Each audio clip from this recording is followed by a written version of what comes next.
Aleluia, amém. Pode se assentar.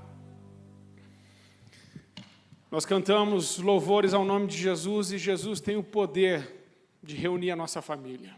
Jesus tem o poder de nos juntar com o Pai. Jesus tem o poder de nos reconectar a Deus. E algumas pessoas que estão aqui têm essa influência na sua família. Você já parou para pensar que você pode ser a pessoa na sua casa que consegue conectar a família? Talvez a gente tenha aqui algumas dessas pessoas. A sua importância é fundamental na conexão da sua família. Não sei quem já passou pela experiência de que na família morreu uma pessoa e aquela pessoa que conseguia reunir, pelo menos no final do ano, fazer aquela reunião assim com a família. Quem lembra disso na sua casa? Quem passou por isso? Tinha aquelas reuniões de família final de ano, que reunia a turma toda, quase todo mundo. Quem já passou pela experiência que quando morre aquela pessoa, a família se desconecta, os irmãos já não se juntam mais, fica assim, aquela figura que reunia a casa, ela morreu, Deus a levou, e aí a família meio que se dispersou. Quem já passou por isso? Nossa, quase todos. E quem aqui hoje é responsável, é a pessoa que tem a influência dentro de casa? Quem é a pessoa que pode reunir família aqui? Quem são essas pessoas? Fique em pé, eu quero orar por você, em nome de Jesus. Sabe por quê? Porque vocês são alvo de Satanás. Se ele derrubar você, sua família não junta. Porque você já viu essa história.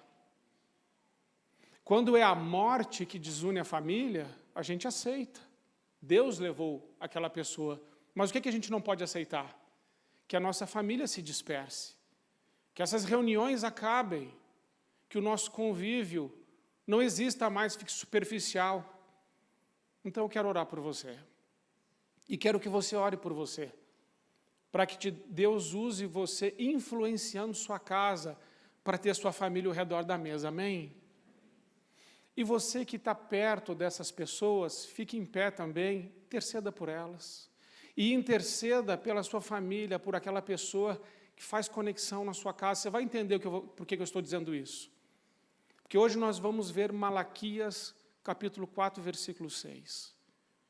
Que fala que Deus, assim, Ele converterá o coração dos pais aos filhos e dos filhos aos pais, para que eu não fira a terra com maldição. Principal causa de maldição é a desconexão geracional. Os corações precisam se converter. E tem gente aqui que pode trazer a família de volta para a mesa. E eu creio que você vai fazer isso em nome de Jesus. Pai amado, em nome de Jesus, eu coloco os teus filhos agora diante do Senhor, e eu me coloco também. E nós entramos nos santos dos santos com ousadia pelo sangue de Jesus Cristo, nosso Senhor, e pedimos socorro a Deus pela nossa casa, pela nossa família. Rejeitamos a dispersão familiar. Senhor, nós rejeitamos a diáspora da família, em nome de Jesus. E nós concordamos que a nossa casa é uma casa reunida debaixo das asas do Cordeiro. Senhor, uma casa que está debaixo da Tua sombra. Pai, em nome de Jesus, nós, pela fé, nós derrubamos todos os muros de separação e destruímos todas as barreiras da inimizade na nossa família. E eu peço que o Senhor use, Senhor, esses Teus filhos como aqueles que reestabelecerão a conexão familiar. Pai, em nome de Jesus. Senhor, nós rejeitamos a divisão da família. Nós entendemos que a Tua palavra nos ensina que uma casa dividida não prevalece, mas que uma casa unida, quem poderá, Senhor, prevalecer com uma casa reunida debaixo da Tua mão, do Teu sangue? Por isso nós concordamos que o Senhor usará cada um de nós e a nossa mesa estará cheia. A nossa família voltará a se reunir. O Senhor levantará novos membros da nossa casa para influenciar essas pessoas da nossa família a se reunir de novo. a jantar junto, a almoçar junto, a se reunir, a celebrar a vida, a família, a comunhão, em nome de Jesus. Nós lançamos uma palavra contra Satanás e seus demônios, que trabalham contra a família, para destruir a família, para enfraquecer os vínculos entre os pais e os filhos. Nós rejeitamos toda a ação das trevas, em nome de Jesus, e declaramos que essas casas têm sacerdote, que essas casas têm mulher de Deus, e essas casas estão firmadas sobre a rocha que é o nosso Senhor, e elas não serão abaladas, em nome de Jesus. Amém. Amém? Pode se assentar. Meus irmãos, família é assunto sério e Satanás trabalha contra a nossa família. A desconexão familiar tem sido uma marca da nossa sociedade. A gente não pode aceitar isso. Essa imagem que você está vendo aí é da próxima série que eu vou trabalhar, que é a continuação da bênção paterna, onde nós vamos trabalhar a alma. A alma, você precisa entendê-la. Você é corpo, alma e espírito. Você cuida muito bem do seu corpo. Você vem à igreja e adora a Deus, está cuidando do seu espírito, mas a sua alma precisa ser muito bem cuidada e você precisa entender algumas coisas que acontecem com você, entendendo melhor a sua alma, o que está aí dentro e o que precisa ser redimido na cruz. Então nós vamos trabalhar algumas mensagens sobre a alma. E aí você vai vencer muitos conflitos e vai transpor muitas barreiras, santificando sua alma. Amém?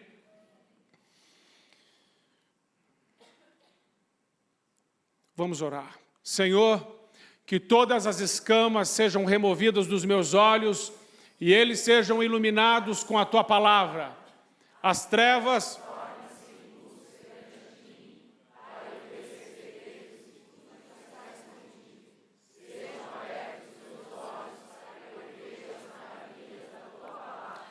abre o meu entendimento para que eu compreenda com todos os santos qual é a largura e o comprimento, a altura e a profundidade do Teu amor, e assim entenda o que é mantido em segredo desde a fundação do mundo.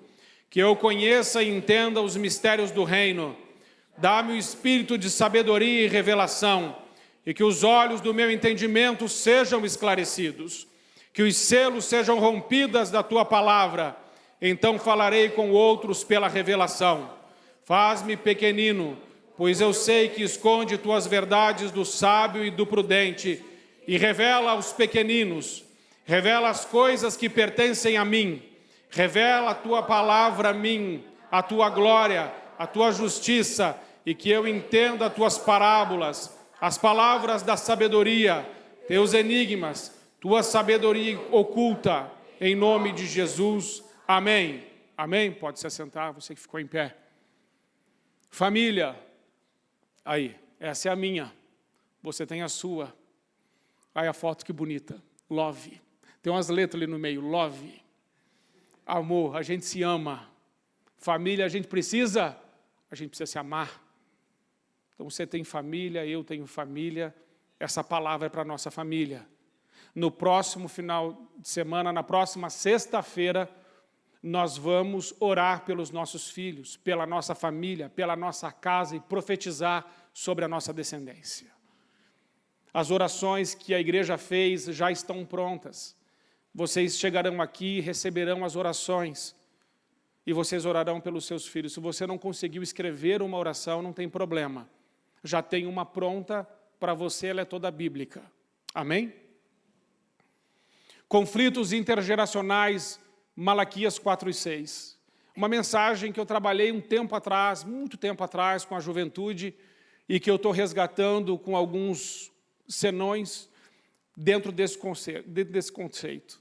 Ele converterá o coração dos pais aos filhos e o coração dos filhos aos seus pais, para que eu não venha e fira a terra com maldição. Então, a palavra de Deus é muito clara, e o Senhor está colocando aqui que é muito importante a conversão do coração dos pais aos filhos e dos filhos aos pais. Já falei um pouco sobre isso, mas veja ali.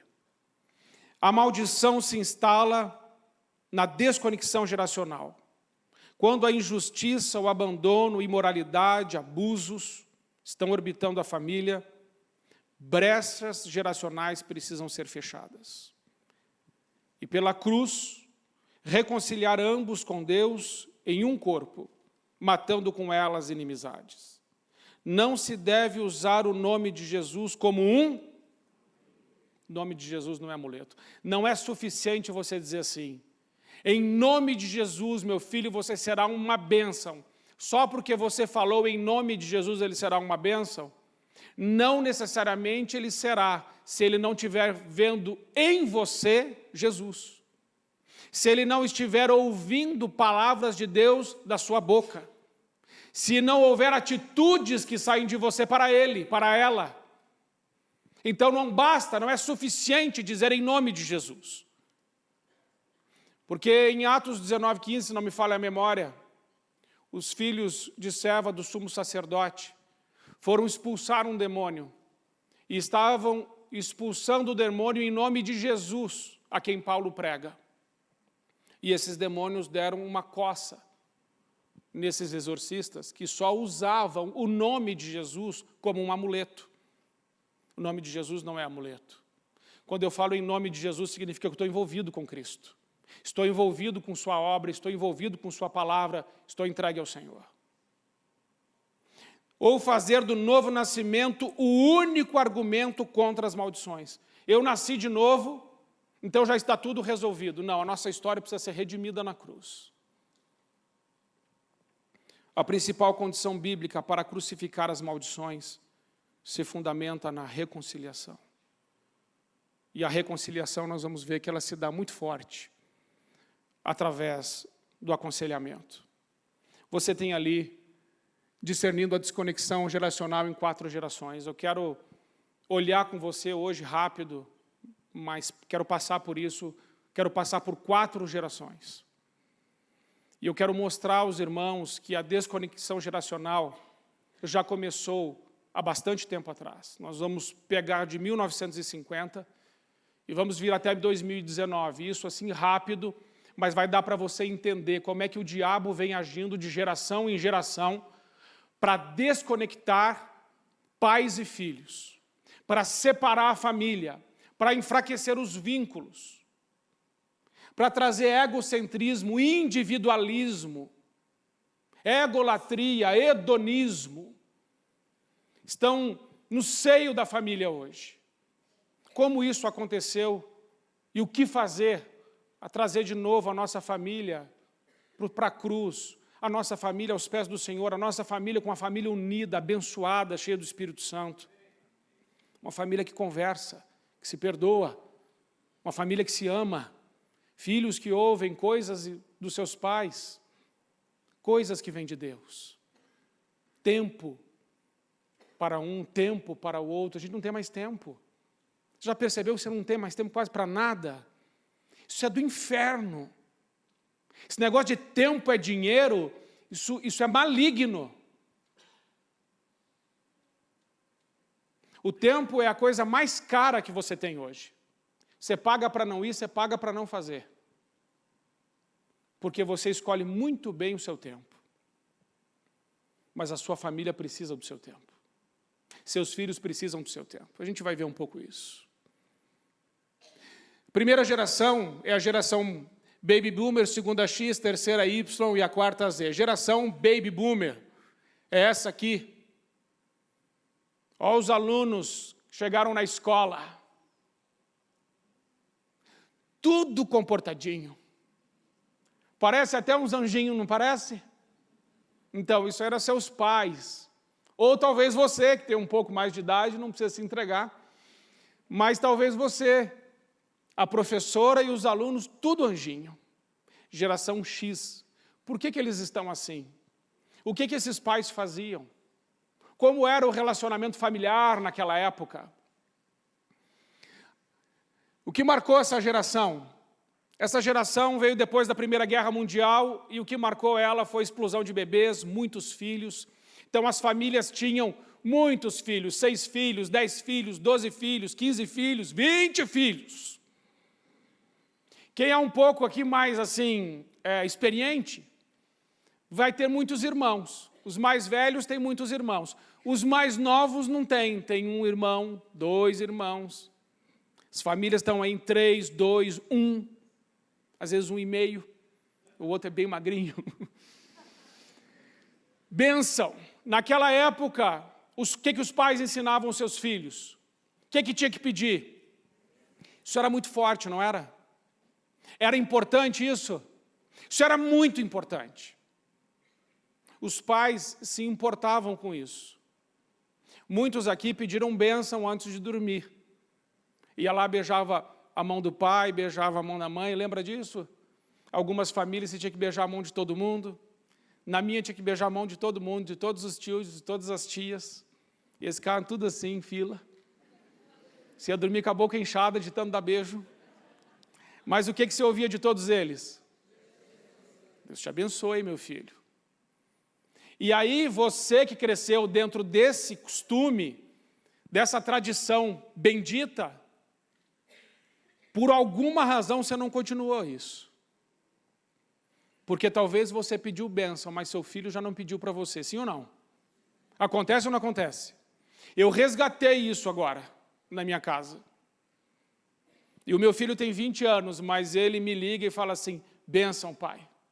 Eu estico a mão assim pelo telefone. Fidelidade nos relacionamentos e no trabalho. Geração fiel. Era comum naquela época os homens se separarem das suas mulheres? Era comum? Não. Tinha problema no casamento, mas ficava junto ou não ficava? Era de bico, mas ficava junto? Dormia de costa, mas ficava junto? Dava choque, mas ficava junto? Ficava. A mulher olhava querendo matar o marido, mas ele falava assim, a gente casou agora, é até que a morte. Ai, então é melhor a gente fazer as pazes. É melhor. Separação não era uma palavra que se cogitava. Hoje, por causa de qualquer coisinha, eu não sinto mais nada por você. Depois eu falo disso. Autoridade. Esses pais tinham autoridade ou não tinham autoridade? Esses pais não precisavam muitas vezes nem falar. Você estava aqui conversando. Quantas vezes eu, conversando com o meu pai, conversando com alguém, e aí eu chegava animado, ele só fazia assim, ó. Um olhar. Quando ele olhava a segunda vez, onde é que eu estava? Sumia. Porque se não sumisse, você estava frito. Era ou não era? Hoje as crianças, o adulto está conversando, as crianças chegam, e o cara fala assim, só um pouquinho. Oi, meu bebê. Você está rindo porque você faz isso aí. Não pode. Tem que ensinar os limites. Perdeu lá. Autoridade no falar, no olhar, e eu coloquei lá o fio do bigode. Lembra dessa expressão? O que é o fio do bigode? As pessoas tinham palavra. Se eu fechei um negócio com você, que eu vou comprar um terreno contigo, vou comprar uma casa com você, eu precisava de assinar alguma coisa? Não precisava de assinar nada. Falava assim, ó, sua casa está comigo. A pessoa já está vendida. Comprou na mercearia e fala assim, te pago amanhã. Isso, obrigado. Te pago amanhã. Estava tranquilo? Tranquilo, a pessoa empenhou a palavra. Meu Deus, hoje, além da palavra, você tem que assinar um contrato com 50 páginas, frente e verso, autenticar no cartório, colocar um monte de selo, pedir um monte de negativa. E o cara ainda fala assim, será que eu não vou levar Olha onde a gente chegou. Olha como é que a coisa foi mudando. Como é que os valores foram saindo de dentro da nossa casa, dentro da nossa família. Trabalho. Nessa geração, as crianças começavam a trabalhar mais ou menos com quantos anos? A resposta é assim, aprendeu a fazer conta? Está apto. Quando que é? Aprendeu a dar troco? Está apto para o mercado de trabalho, vai. 12, 13 anos começava a trabalhar. O que isso traz para a pessoa? responsabilidade, se submeter a uma autoridade que não é pai e mãe, a outras autoridades, horário. Meu filho, quando fez 15 anos, coloquei ele para trabalhar. E ele ganhou como menor aprendiz 460 e poucos reais na carteira assinada dele. Fomos no shopping, almoçamos, gastei, sei lá, 100 reais. Ele colocou a mão na cabeça e falou assim, meu Deus do céu!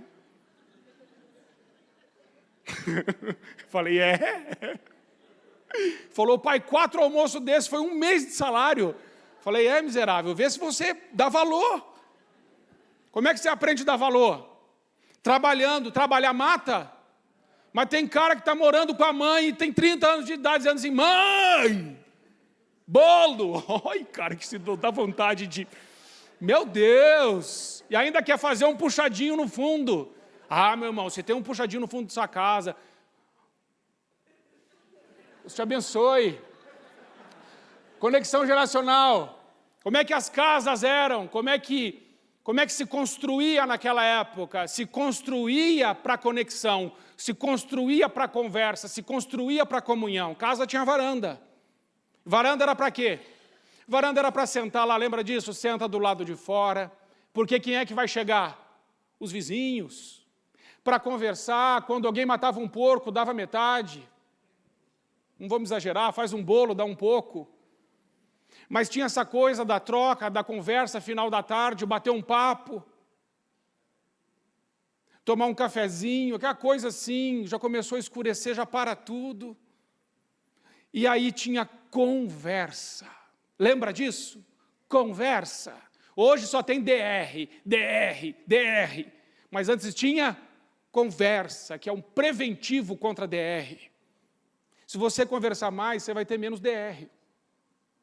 Ninguém gosta de discutir a relação. Mas as conversas, elas vão trabalhando preventivo. Sala de visitas. Na sala de visitas tinha visitas. Porque depois os filhos começaram a construir casa igual aos pais e faziam uma sala de visitas. Mas a geração mudou. Você viu um monte de casas que tem sala de visitas, mas nunca entra ninguém naquela sala? Nunca entra ninguém naquele espaço ficou inútil? Não usa mais. Mas naquela época não tinha televisão. E quando não tem televisão, para onde é que o sofá é virado? De frente para o outro. Para quê? Para conversar, mas quando tem televisão, o sofá é virado para onde? Para ninguém conversar. Por isso que ter célula na nossa casa é uma bênção, né? Pelo menos uma vez por semana a televisão fica desligada, o sofá vira de frente para o outro e a gente conversa e ora. Viração do dia, tempo de conversar, abrir o coração. Foco maior era no ser e no aconselhamento. Foco maior no princípio e no valor. Foco maior era no ser. O foco não era no ter, era no ser. Se o fulano fosse namorar a fulana, o que a família falava? De que família ela é? Lembram disso? Qual é o sobrenome dela? É tal. Ah, sim, conheço a família. Gente boa. Pode namorar. Quer dizer, se o pai dela deixar. Porque tinha que ter autorização. Então, foco maior em princípios e valores. Gente, havia um padrão estabelecido dentro de casa. Essa geração é uma geração boa. Não é uma geração perfeita. Muitos abusos, muitas injustiças. Também é uma geração que foi muito violenta, que agredia. Uma geração que lançou também muita palavra de maldição. Uma geração, talvez também, às vezes, muito dura, que pode ter machucado. Mas eu estou aqui tentando trazer dessa geração o melhor, amém? Opa. Muito bem. Veja aqui, nesse vídeo, um homem que representa o pai dessa geração, assim, bem caracterizado, ele vai aparecer ali.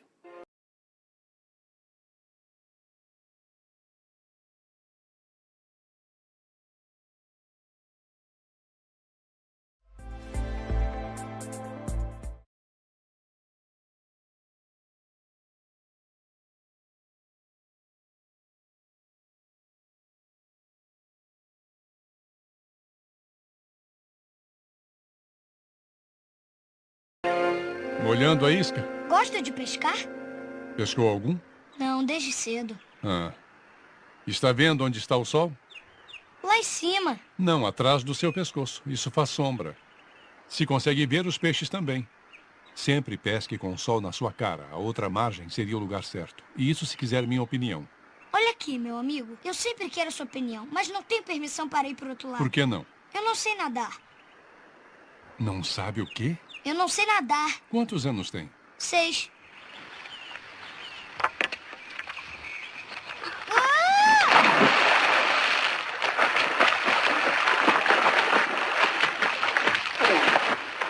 Ajude-o, ele não sabe nadar.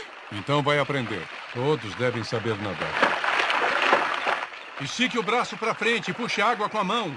Puxe para você. Não vá depressa demais. Foi como eu aprendi.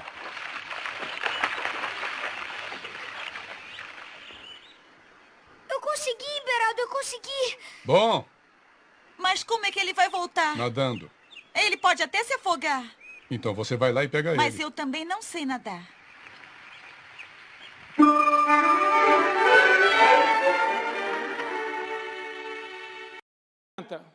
E olha os brinquedos de hoje. Veja a diferença. O brinquedo de antes, tudo bem, que parece a noiva do Chuck, a primeira ali. Tudo bem. Pode ser que a criança tenha pesadelo à noite, mas pelo menos não é sensual, não tem olho pintado e não está de espartilho. A gente não pode permitir, por exemplo, nós pais, que um brinquedo desse entre dentro da nossa casa. Isso está levando as crianças a uma sexualidade muito precoce.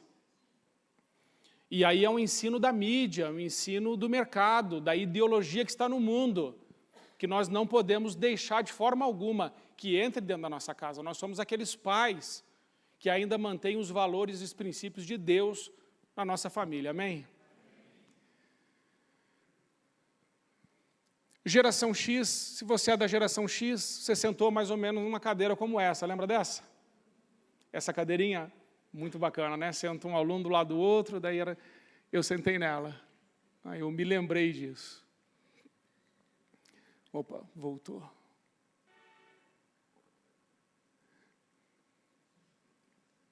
Então aqui você tem as características dessa geração. Então aqui nós temos o início da desconexão, da perda da conexão geracional e o deslocamento da identidade. Agora esses pais, dessa nova geração, eles já não querem ser como os pais da geração anterior.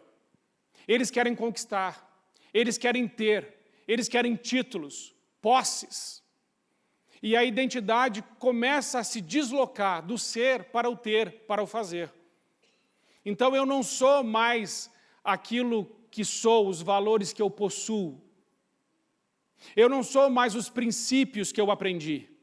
O que eu sou? Eu sou o que eu tenho e eu sou o que eu faço. Esse deslocamento da identidade corrompeu os valores e os princípios morais cristãos do seio da família. E agora não importa mais meus princípios e valores. E se tornou muito maquiavélico, porque o fim começou a justificar os meios. Mas na Bíblia não é dessa forma. E aí esses pais começaram a abandonar os seus filhos, a deixá-los mais tempo sozinhos ou com outros. Porque o foco agora não é mais no ser, nos valores e nos princípios. O foco não é mais no aconselhamento, na conversa, no diálogo, no ensino, nas histórias. O foco agora é você precisa ter, você precisa conquistar, você precisa ser alguém na vida. Mentira. Ser alguém na vida, você é os valores que tem, você é os princípios que tem. As coisas não podem ser mais importantes que os princípios. As coisas não podem ser mais importantes que as pessoas. Não adianta encher os seus filhos de coisas e tirar deles a sua presença. Não adianta pagar uma escola boa para ensinar matemática, química e física e se omitir de ensinar o que é certo e errado na vida de um filho. Ele pode ter o melhor estudo, o melhor título e ser um corrupto, desonesto, que vai trazer vergonha e desonra para a família. embora seja muito bem formado. Vale mais uma pessoa mais simples, mas com caráter. E Deus pode pegar um homem e uma mulher simples e colocá-lo na presidência da República se quiser. Deus pode fazer o que Ele quiser fazer com os nossos filhos. O importante é que eles estejam nas mãos do Senhor. Amém?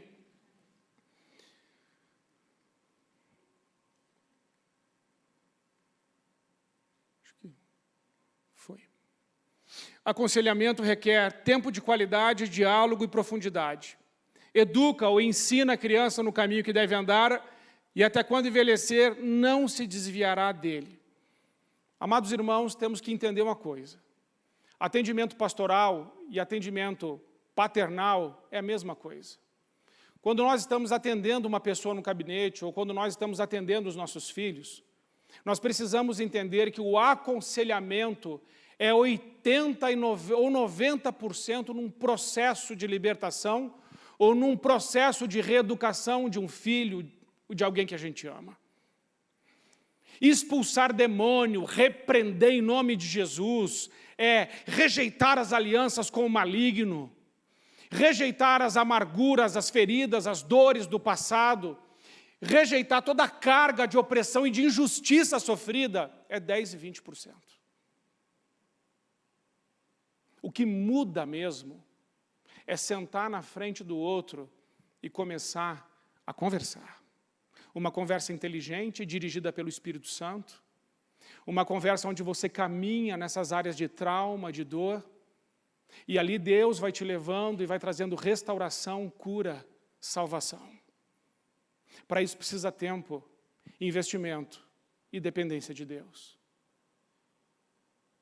Não é a libertação que resolve. A libertação é uma parte pequena.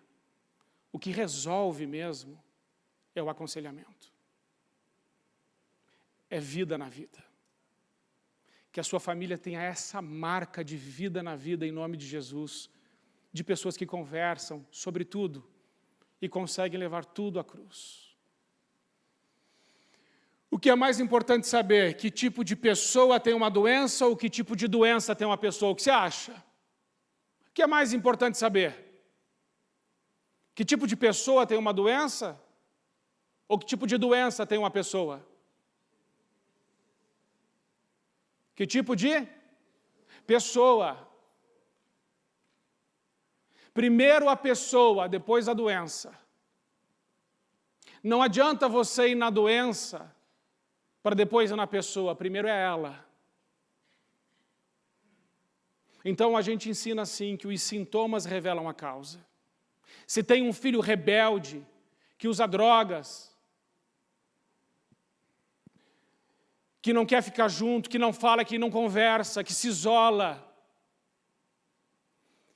que está com outros grupos, não adianta você dizer assim, filho, não faça isso, volte para casa. Ele não vai voltar.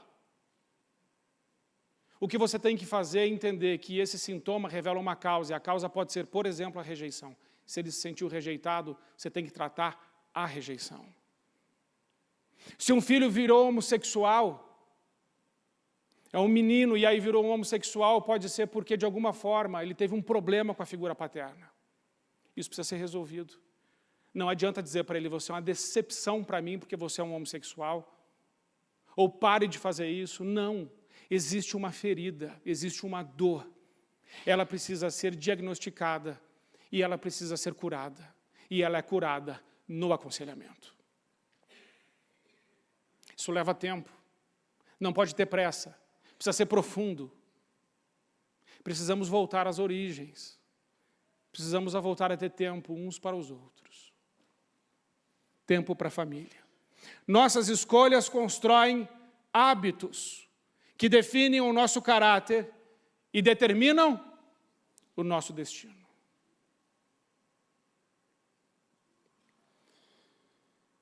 Aconselhamento requer compaixão. No aconselhamento, percorremos os redutos da alma e nos aproximamos com compaixão das feridas. Não adianta se aproximar na sua família das feridas que estão na casa de forma assim grosseira, de forma confrontadora.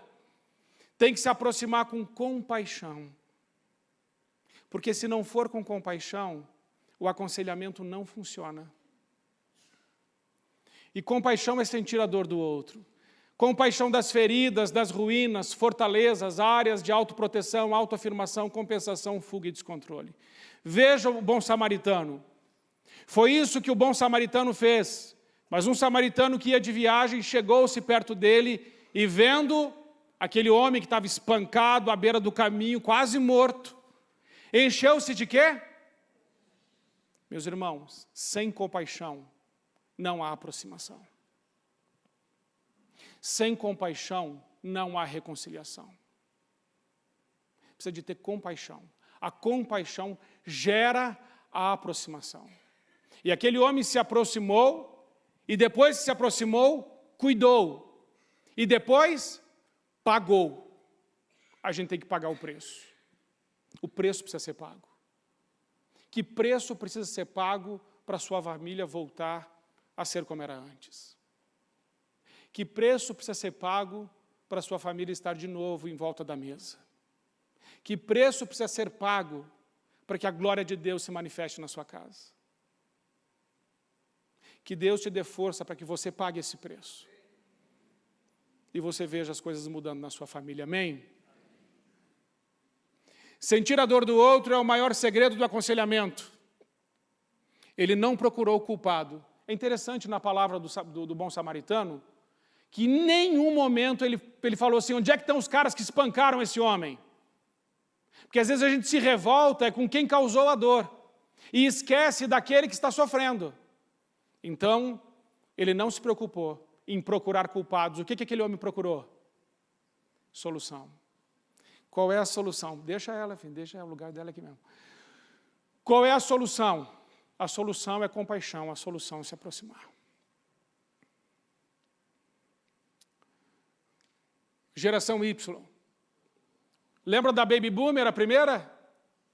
Aquelas criancinhas que só faltava ter asa? Olha essas. Ai, pastor, que vergonha, que gente. Nossos filhos. Nossos filhos. Olha que miséria.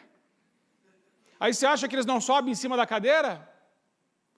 Te digo, meu irmão, sobe. Sobe. Joga papel na cabeça do professor. Não ria disso. Porque eu fui professor. Tudo isso que está acontecendo ali é verdade. E se você chamar a atenção de um aluno de escola particular, o pai dele vem para tirar satisfação com quem? Com o professor, e se o professor se posicionar, ele é capaz de ser demitido. Então o professor ainda tem que engolir isso aí, porque esses filhos não respeitam autoridade nenhuma. Os seus filhos, em nome de Jesus, serão aqueles que respeitarão a autoridade, amém? Se um seu filho desrespeitar, eu lembro, meu pai, no primeiro dia de aula, ele fazia questão de me acompanhar. E ele entrava lá na sala de aula e dizia para o professor, porque naquele quando ele era pequeno, era um professor só para tudo, lembra disso? E dizia assim, você está autorizado a fazer o que quiser com ele. Eu falei, pai, obrigado, pai. E se eu souber que ele fez alguma coisa aqui, que foi de má educação, por favor, me avise. Eu venho buscar ele aqui na mesma hora. Meu pai era autônomo, então ele podia sair na mesma hora. Então, quando eu ia fazer a arte, o professor olhava para mim assim, e eu falava assim, perdão, perdão, perdão, perdão, perdão. Não precisa ser tanto, mas a gente precisa voltar para um lugar parecido com esse. Essa geração, uma geração imediatista, de vínculos frágeis, porque essa geração, para quando eles querem as coisas? Para ontem, gente. Para ontem. Eles não aceitam esperar. Nós tivemos que esperar. E eu vou mostrar isso para você agora no final. Mas eles não aceitam esperar. Os vínculos são frágeis, são mimados, carentes, frágeis. Geração nem estuda, nem trabalha. Egocêntricos. Egolatria. Compensação da presença por coisas, esses são os pais. É uma geração silenciosa. Muito silenciosa. Pai que pega filho assim na escola, vai voltando com o filho, o que o filho fala no carro? Nada. Está mexendo no quê? no celular, não troca uma palavra com o pai, silenciosa. Quando fala, é uma geração objetiva. Como é que foi lá na escola hoje? Me fale de toda a sua manhã. Boa. Legal. E aí, superficial. E os pais também erram. Os pais querem resolver questões existenciais dos seus filhos na volta da escola, quando o filho está sentado no banco de trás do carro, não tem contato visual, tem celular na mão, tem música tocando no carro, e o pai fala, como é que está seu coração, meu filho? O que você acha que ele vai responder? Precisamos de tempo. Amém? Vamos para frente, que eu preciso terminar. Geração Z, a última, essa de agora. Rápida, veloz, superficial, imediata. Não respeita processo. Por isso é uma geração difícil de alcançar a santidade. Meus irmãos, santificação é ato ou santificação é processo? Salvação é ato, mas a santificação é processo. Tem que renunciar, tem que matar a carne, tem que dizer não, não, não, não à carne. Só que essa é uma geração que ouve dos seus pais, sim, pode. Aí é uma geração que vai dizer para Deus, nunca vai dizer para Deus que não vou, eu vou renunciar, não quer pagar preço, não conhece processo. E sem processo não vive santidade. Porque a santidade dói, crescer dói, amadurecer dói. E eles não querem pagar esse preço. Nós aprendemos a viver o processo e precisamos ensinar os nossos filhos a viver processo. Quer ver como você aprendeu a viver processo? Lembra do telefone fixo? Quando o telefone fixo tocava na casa, era você que atendia? Não, porque aquele negócio, inclusive, ficava em cima de um pedestal. Era caro pra caramba o telefone, valia o preço de um carro. Parecia um bezerro de ouro dentro da casa, ficava em um lugar assim. E tinha um baita de um cadeado, não tinha? Tinha um cadeadão para você não fazer ligação, porque aquilo lá é coisa cara, a criança não mexe. Então, quando ligava o rapaz lá querendo falar com a menina, quem atendia? Ou o pai, ou a mãe. Alô, quem é? É o fulano, o que você quer? Estudo com ela, precisava de falar com ela. Fulana! Aí ela vem.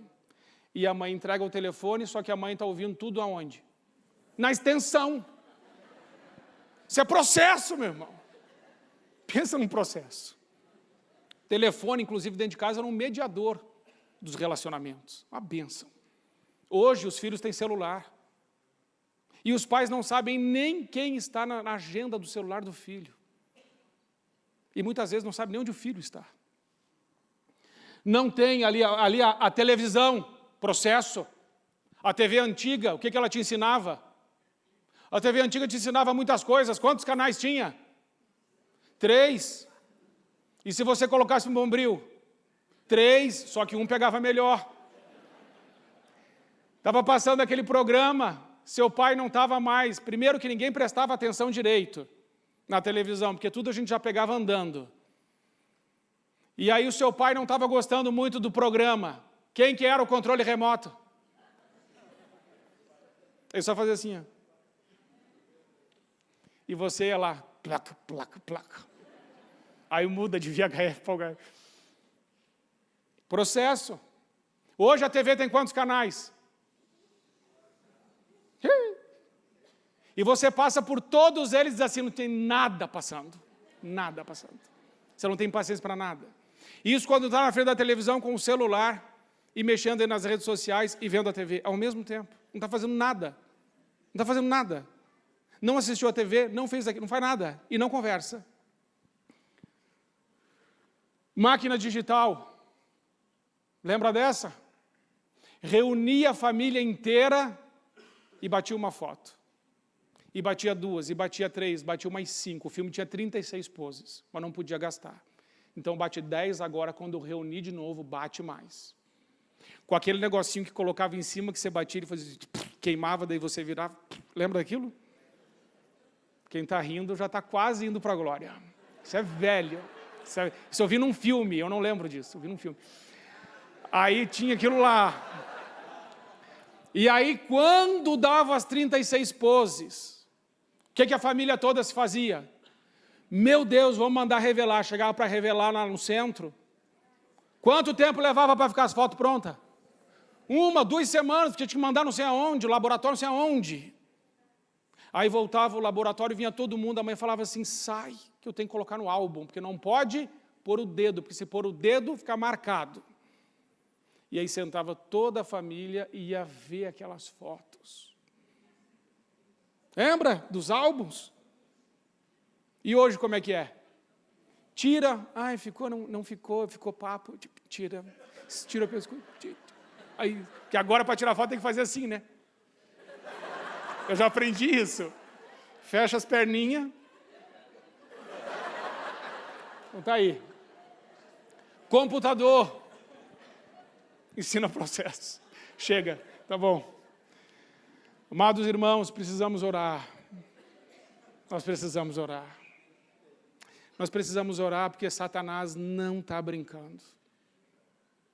A gente coloca de uma maneira leve um assunto terrível. E o que está de pano de fundo, que é terrível, é que os nossos filhos, eles estão desconectando da gente. Isso é terrível. Nós, como cônjuges, marido e mulher, a gente está brigando muito, conversando pouco. Nossa família, que era para ser mais forte, está à beira de um colapso. E Satanás está trabalhando de geração em geração. Você percebeu? Enfraquecendo os vínculos e enfraquecendo a figura paterna, o homem, sacerdote da casa, e enfraquecendo a figura da mãe, que é como o Espírito Santo dentro de casa. Porque o Espírito Santo consola, guia na verdade, ensina. Por isso a mulher é como o Espírito Santo. Feliz Dia da Mulher. A mulher é como o Espírito Santo. E o homem é como Deus Pai dentro de casa, a mulher como o Espírito Santo. Precisamos voltar a essas posições. Amém, meus amados? A sua família precisa de você.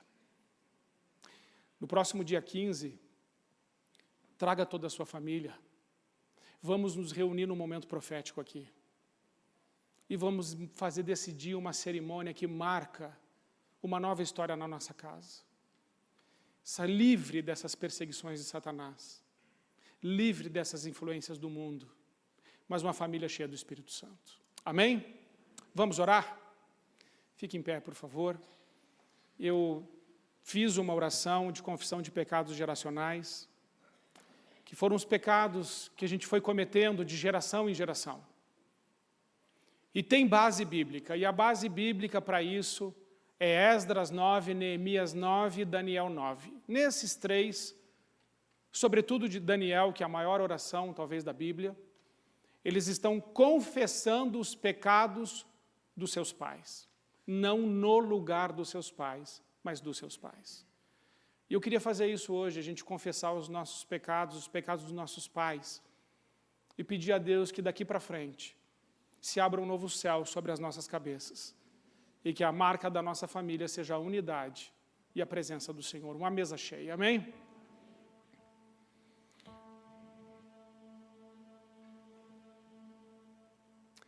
Então vamos orar.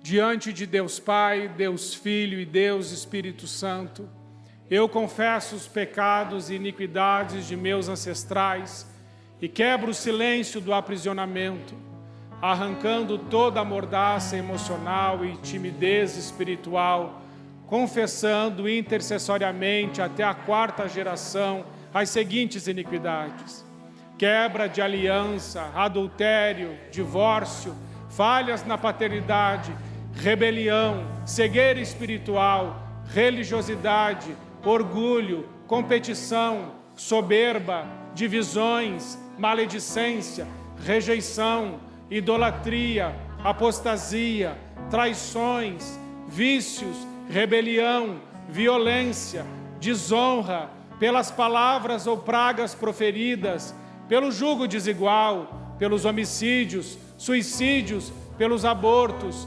pedofilia, incesto, pragas, prostituição, roubos e furtos, sedução, pactos de sangue, prostituição por todo o envolvimento com o ocultismo.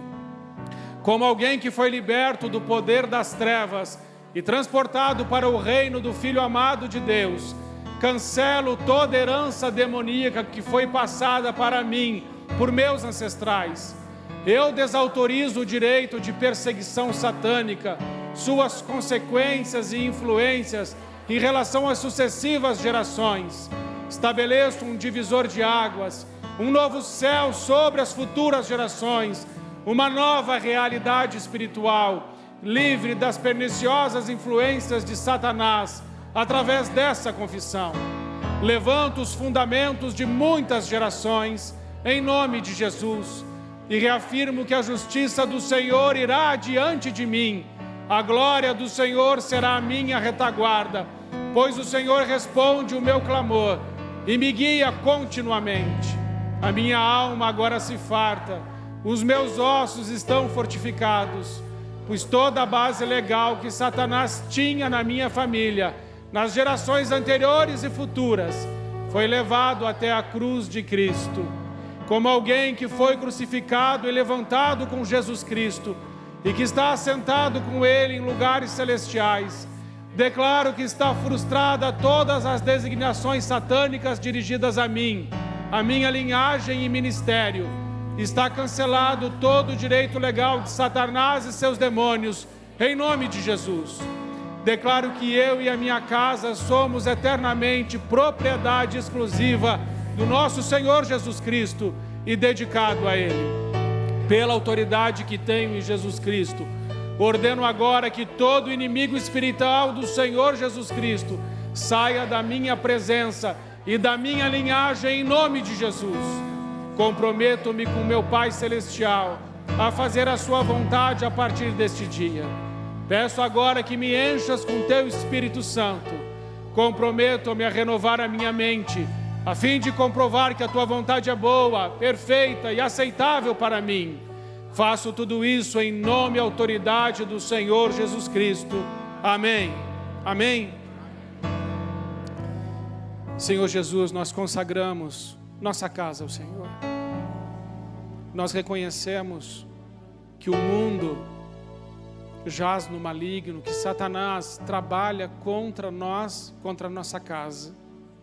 Nós não queremos somente filhos com títulos, não queremos só filhos que tenham posse e prosperem.